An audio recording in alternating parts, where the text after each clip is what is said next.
I only have one question after seeing Toy Story 5 for you.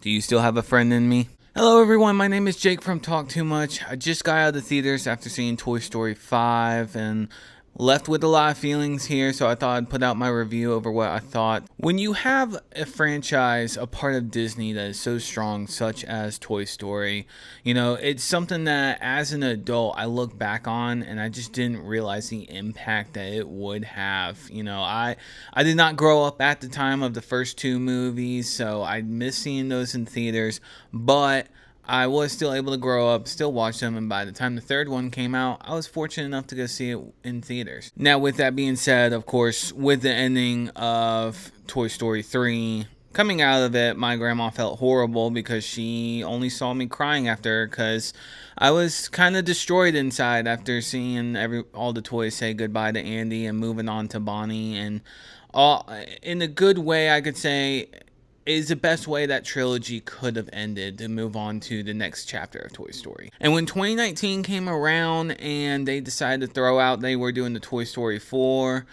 immediately my perception was cash grab.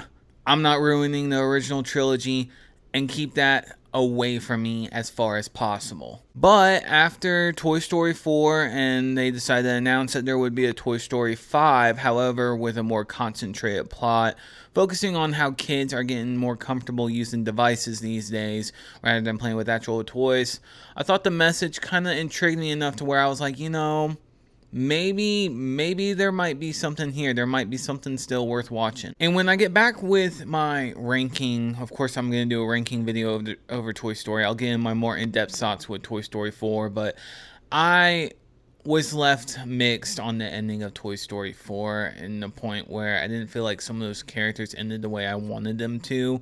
I felt kind of disappointed in that, and so I'm not the biggest fan of Toy Story 4. I still think it's a good film, but it's obviously just not going to hold up. And so going into the fifth one, I'm like, okay, we're post Andy era. We're mainly focusing on Bonnie. What is our new kind of plot? What's going on here? And so the story of Toy Story 5, it opens up where Bonnie is still playing with her toys, but what the main theme and what the focus point is of this movie is that Bonnie is at an age where she's going to school and she's struggling to make friends. It's just something that is not as easy for her. I mean, which makes sense. She is a little child. So all the toys decide to group together and they're like, we're going to help Bonnie get some friends. And of course, with them saying that, Bonnie's parents decided to go ahead. They decided to buy Lily Pad because you can't copyright iPad. That's a whole lawsuit of itself. So Bonnie ends up getting a lily pad, and the toys feel threatened. And so that is the central plot. And so the toys just have no idea what to do. This new device, this new technology is taking over all these little kids. How are they supposed to survive? How are they supposed to be played with going on in each other's lives and watching Bonnie grow up? And so starting with the positives here, I would say they did a really good job with the focus of Bonnie and pulling the point around of all the toys' main focus. It isn't that they're the best toy. It all comes down to how can we help Bonnie? Like, none of the toys like seeing Bonnie sad, obviously. And all they want to do is just make her happy and watch her grow up. I really thought that the interesting idea of using Jessie as the main character, because if you've seen Toy Story 4, you obviously know what happens at the end of Woody. But now it moves the central point to Jessie as the main focus along with Buzz. And I felt like that made an interesting story. It showed that Toy Story is not mainly just Woody and Buzz. Like, there is more characters than just those two. And so a lot of people may have just gotten comfortable with everyone else being sidelined throughout the first couple of movies, but they start to really bring out their characters, really make Jessie the focus point, which makes sense because Bonnie is a little girl, so it would make sense for her to mostly focus on Jessie rather than Woody and all the other toys. And I thought they did it perfectly. I have absolutely no complaints with what they did with Bonnie's character. Her eventually getting the ending of the movie, I felt like was done very well. This is one of the very few movies this month where I won't complain about the ending of a movie. I think Toy Story 5 does such a good job of carrying around what this overall plot was supposed to be and what it was supposed to represent. And it is the most screen time that a human in the world of Toy Story has been involved or been the main central point. And so I really like that going in, and after watching this movie and sitting back and thinking about that, I really, really do enjoy that part of this movie. Another great thing that they did with this movie was they went more in depth with Jessie's character and her backstory.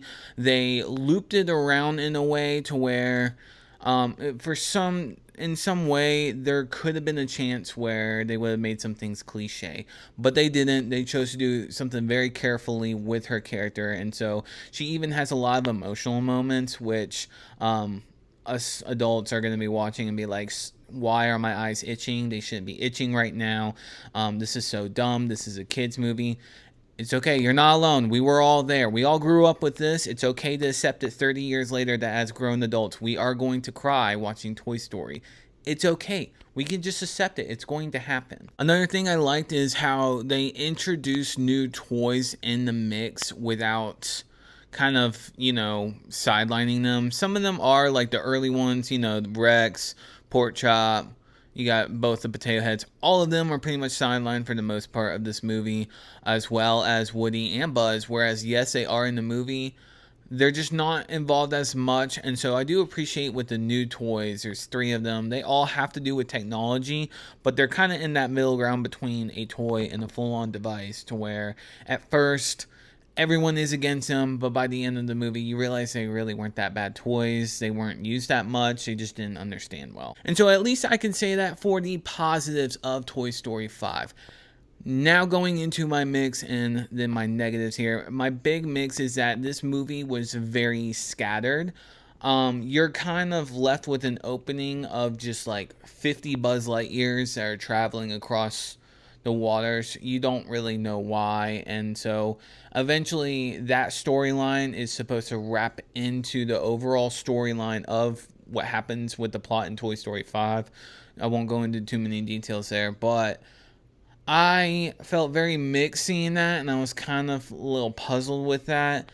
Along with that in the mix, Woody is almost not essential at all in this movie. Obviously, it is Toy Story. You're going to have to throw him in there somehow. It's just, you could have done this movie and not included Woody, and it wouldn't have changed anything about it. So, I liked seeing him. Obviously, nobody's going to go in there and complain about it, but when you're kind of walking out of it, you're just like, what was the point in Woody again? Why was he in there? And last but not least, before I'll get into my negatives, Buzz Lightyear, whereas I do appreciate Tim Allen, I think he's great, I struggled to still also understand him. I mean, he is sidelined, and you're left in the beginning thinking, oh, he's probably going to be a very big, important part. And then by the end, you're just like, you were important, but also not nearly as important as you were amped up to be. And now going into my negatives, and probably I would say my biggest negative is coming out of this movie.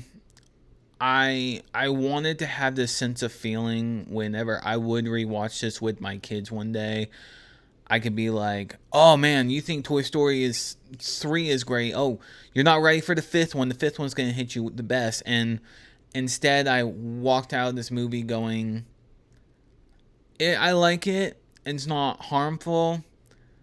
I didn't see a purpose in that, though. And instead, going back to the 4th film, I mean, honestly, you could have taken the 4th film, entirely erased it, maybe fixed a few points, and this could have been the 4th film. In that way, I felt like it would have earned more of a purpose in this franchise.